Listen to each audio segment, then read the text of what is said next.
Hello friends, welcome to Shiksharthi.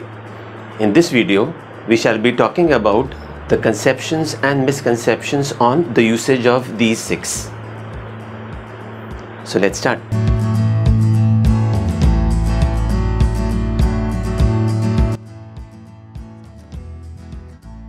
So what we will be doing in this video would be, we will unlearn the wrongs that we would have learnt in the past, or we would refresh our learnings, or we would learn something new. And what would we learn about? We would learn about the usage. When I say the usage may be correct or may be incorrect. So we will talk about the correct usage of these six phrases or words. Okay? So, for example, the first is many a time, second is many times, third is each other, fourth is one another, fifth is despite, sixth is in spite of, wherein these are three different words. Now, in is a separate word, spite plus of. Okay. Now, before we talk about the correct usage, we should know which part of speech are they.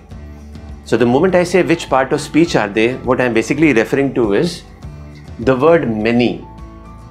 I mean, how is it used? Many is generally used for count. It is not used for measurement.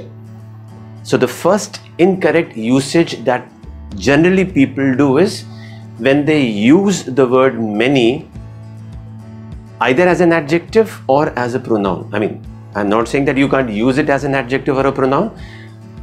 The word many itself signifies an indefinite number, and it basically, when I say indefinite number, in that case it acts as what? Either a quantity adjective or it acts as a pronoun, but it doesn't specify the quantity, which is why we call the word many as an indefinite word. The second point that I'm trying to highlight here is, when I said that generally people use it incorrectly because they use it with measurement also, many food, that is incorrect. So unless you have the basic knowledge about the word, you can't use it correctly in terms of a sentence, phrase or a clause. Now at the same time, the word time is a noun and the word a is an indefinite article. Now the moment I call it as an indefinite article, we know that there are only two indefinite articles. One is a and the other one is an. And they are generally used, or they are specifically used with nouns which are singular. Correct? At the same time, now here, so can I say here the word many is being used as a pronoun? Because it is not closest to a noun. At the same time here, the word many we know is plural because many refers to two or more, right? So it is a plural word. So it will be used with a plural noun. So many times or many students.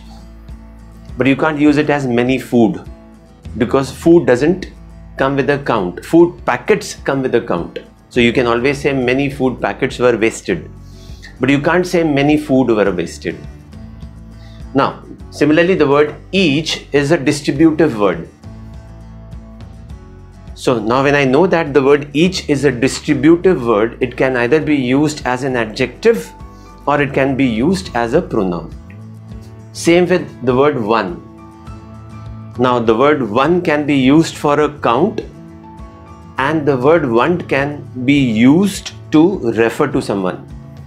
Refer to someone. Right? So whether I use it for a count or I use it to refer to someone, in either of the cases we are able to understand that the word one can be used either as an adjective or as a pronoun. Okay. Now these two, so when I talk about despite and I talk about in spite, both of these are prepositions. Now let's understand it like this. Prepositions are nothing but prepositions, positions which are already defined. Now with a subtle difference between the two, and the subtle difference between the two is the word despite is always followed by either a noun or a noun equivalent. Now the moment I say a noun or a noun equivalent could be let's say a verb form of a noun, which is a gerund. And same with here, with in spite. So you can say in spite of the fact, despite the fact. So both of these are followed by either a noun or a noun equivalent. Now let's come down to the conceptions and the misconceptions part. So as we talked about, now once we have the basic knowledge about these words and which part of speech do they belong to, it becomes easier for us to identify the mistakes that we do in daily life, because these are those words which we use most of the times in our conversation, right? So let's see the 7 sentences that we have written. We will try and discuss them technically, whether the usage is correct or not. Okay. Now, many a time I make this mistake. So a few minutes back we talked about the word many is plural, but the word a, which is an indefinite article, is always used with singular nouns. So is this usage correct? Yes, this usage is correct. So can I say the sentence is correct? Of course, the sentence is correct. But at the same time, can I say many a times? No. We discussed it few minutes back. So many a times I make this mistake. This sentence itself is incorrect because this usage is incorrect. What is the correct usage here? Many times I make this mistake. So either I should say many a time I make this mistake, or I should say many times I make this mistake. Both these usages are correct. But you can't swap between the two. You can't say many a times. That is absolutely incorrect. Right? Okay. Now let's talk about the third sentence now. Many a time. Is this usage correct? Yes. We make this mistake of saying many a times. Now we know that this usage is incorrect, but the sentence basically is conveying what? It is conveying that many a time we make this mistake of saying many a times. So we are referring to the mistake being committed by most of the people. So is the sentence correct? Yes. So once you are knowledgeable, do not get enticed by the question. Do not get befooled by the question. Right? The sentence is absolutely correct. Now, we learnt few minutes back that the word each. So now let's see the word each and one another. So each other and one another. Now we know that the word each is a distributive pronoun or a distributive adjective. So let's identify the usage first. Let's see the usage first and let's see whether the usage is correct or not. But before that, if I say each of us, the moment I say each of us, then the word each refers to every individual being counted in the sample set. And the sample set could be either 2 people or more than 2 people. But the moment I say each of us, in that case I'm using the word each as a distributive pronoun. Now let's see the word each other. So the word other and another, these are basically relative words. Each other, relative. The correct part of speech here is we call them as reciprocal pronouns. Reciprocate. How to reciprocate, which is why we call it as reciprocal pronouns. Okay.